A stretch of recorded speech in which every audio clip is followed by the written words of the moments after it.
Hello, everyone. I am Officer Davis. For those of you who don't know me, I am the new school resource officer here at Chums, Patrick Marsh, and Prairie View Middle School. Today, what we're going to be doing is we're going to be talking about ALICE, which is an acronym that stands for different actions that you will take in the event of an active threat, such as a school shooter or an active killer. This is a very serious topic, so we're going to get into it, and feel free to stop by and ask any questions after the presentation. Thanks. So we're going to start off with the first acronym, which is A, which stands for ALERT, and that's the initial awareness. It could come either via PA announcement, which could be heard externally, but keep in mind that there are deaf spots. ALERT is not exclusive to just PA announcements. It starts the process of ALICE with if you hear the sound of gunfire, screaming, loud noises, sensory input. You could receive text messages or emergency notifications or an intelligent projector. Now, depending on the information that you receive during the alert, lockdown may be the best option for you during the critical incident. A lockdown is a traditional lockdown procedure plus. So you barricade the door. That's going to ensure that nobody can enter the door, so everybody in the room is going to play their part with this. Spread out within the room with counter devices. A counter device can be anything as a book, your Chromebooks, anything that you could throw or hit or disarm somebody with. Do not huddle in the room and look for alternative escape routes. So like another window, another door, things like that. Do not open the door for anyone. So that would feel a little strange, as you're going to want to help everybody that you possibly can. However, there is no guarantee that whoever's on the other side of the door isn't the person committing the act. So it is their responsibility to then find their best route for safety. And once in a safe spot, dial 911 and give as much information as you possibly can, as the information that you give is going to dictate how and where law enforcement is going to respond. For first aid supplies, if you have somebody in the area that you are, once it is safe, then you will want to render some first aid if anything is available. That would include things like belts. If somebody were to have a injury with substantial bleeding coming from their leg or extremity, that you could cut off the circulation for. One thing to keep in mind when in the lockdown procedure is glass can be defeated. These are some examples of times when it has done so. In the Columbine shooting, the Sandy Hook shooting, Hastings, and Red Lake. So when you're doing your lockdown, stay away from glass. If you are trying to exit a window or a door made of glass, the best places to break the glass would be the corners, not the middle. So you would use a small hard object to hit the corners of the windows to break them. We are about to begin our first ALICE drill focusing on lockdown and barricades. You will hear an announcement over the PA system alerting you or informing you to the presence of an active shooter in the building. This will start our ALICE barricade lockdown drill. Please remember, one of the first things that you want to make sure is done is that your door to your classroom is locked.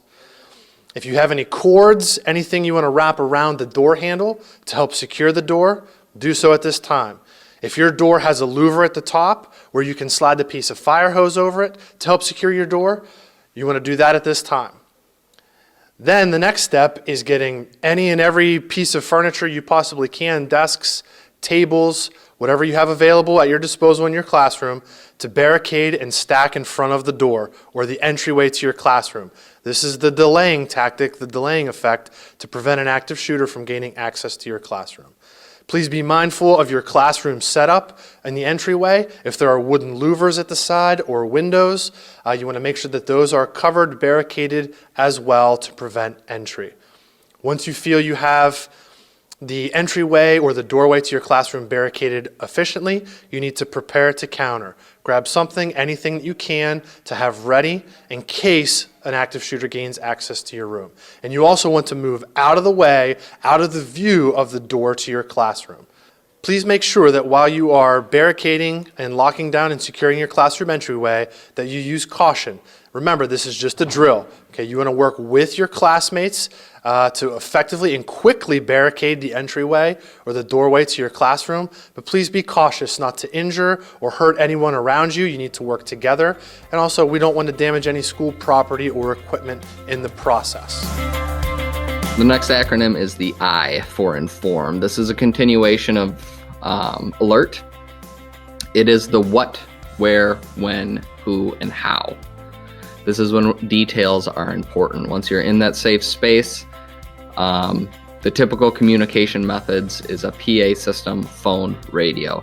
If you are in an area to use one of those, then names are important. If you know the person who is carrying out the threat, what they are wearing, what type of weapon they are using, and the direction that they are going and where they entered. So just try to gather as much information as possible.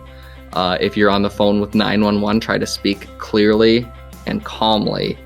And this is done while you are in a safe space.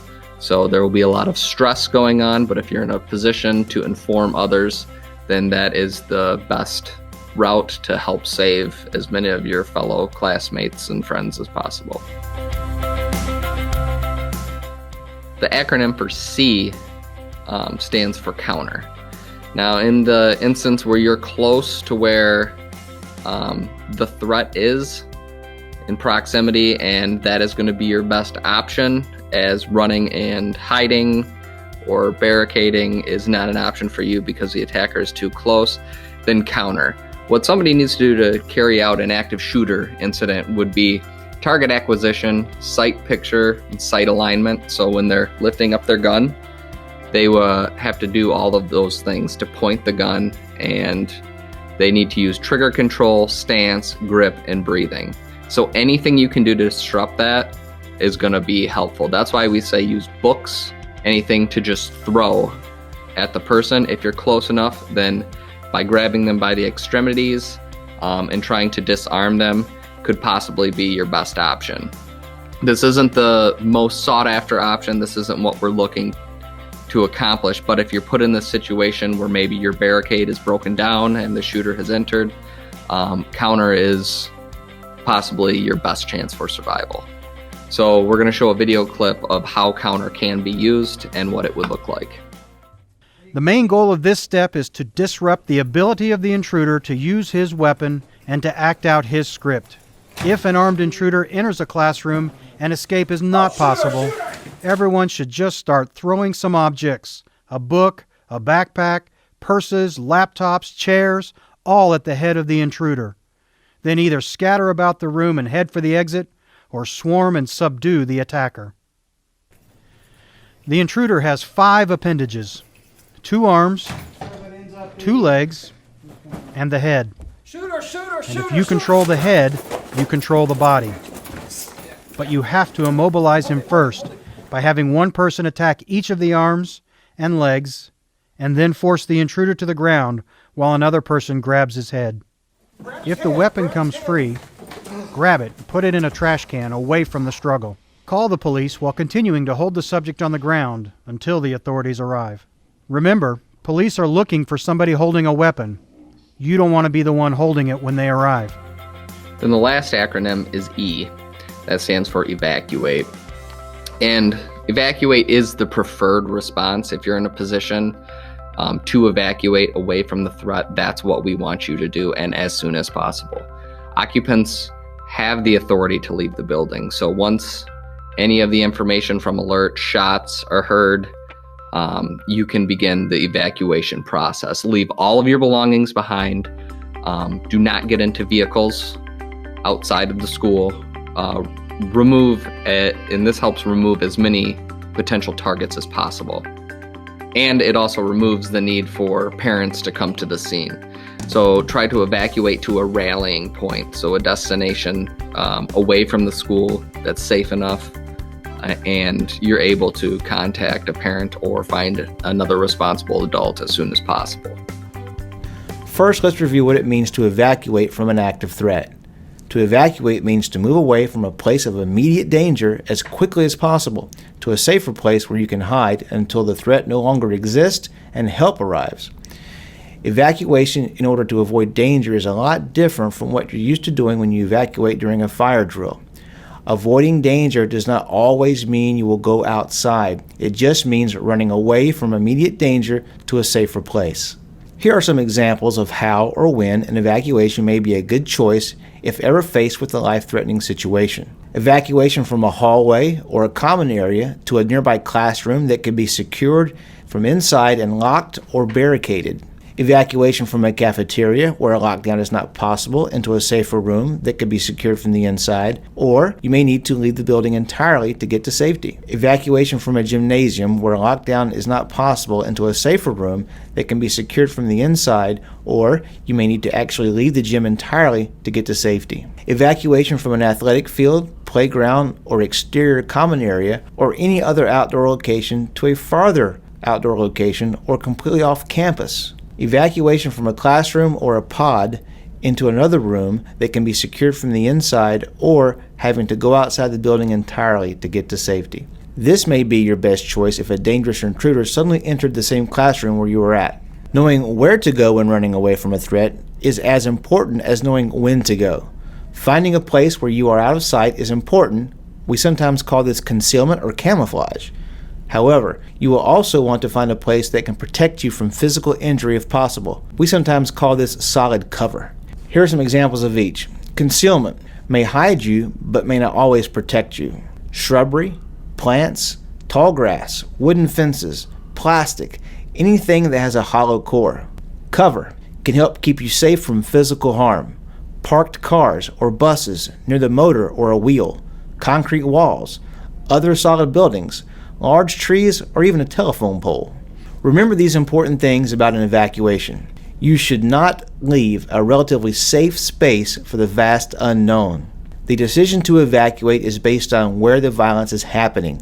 If there is an active shooter or violent attacker on campus, you should only evacuate if the location of the attacker is known and there is an exit that is easy to get to and will allow you to reach safety while avoiding the attacker. Avoid gathering together in large groups in wide open spaces. Leave your personal belongings behind. They slow you down. Running is okay. In fact, it is preferred in a life-threatening situation. However, during your drills, we will walk to avoid possible injury to students and staff. Avoid elevators and escalators. Alert and take others to safety with you, but do not stay behind because others refuse to go. Call 911 when it is safe to do so. Students should tell a responsible adult where they are when it is safe to do so. If evacuation or escape is necessary, you should try to do so by any means that you can. In a life-threatening situation, any path that can get you to safety is okay. Here are some examples: exit doors, fire doors, or emergency exits. Breaking a window and escaping through a window if it is safe to do so. Restricted areas normally only used by school staff.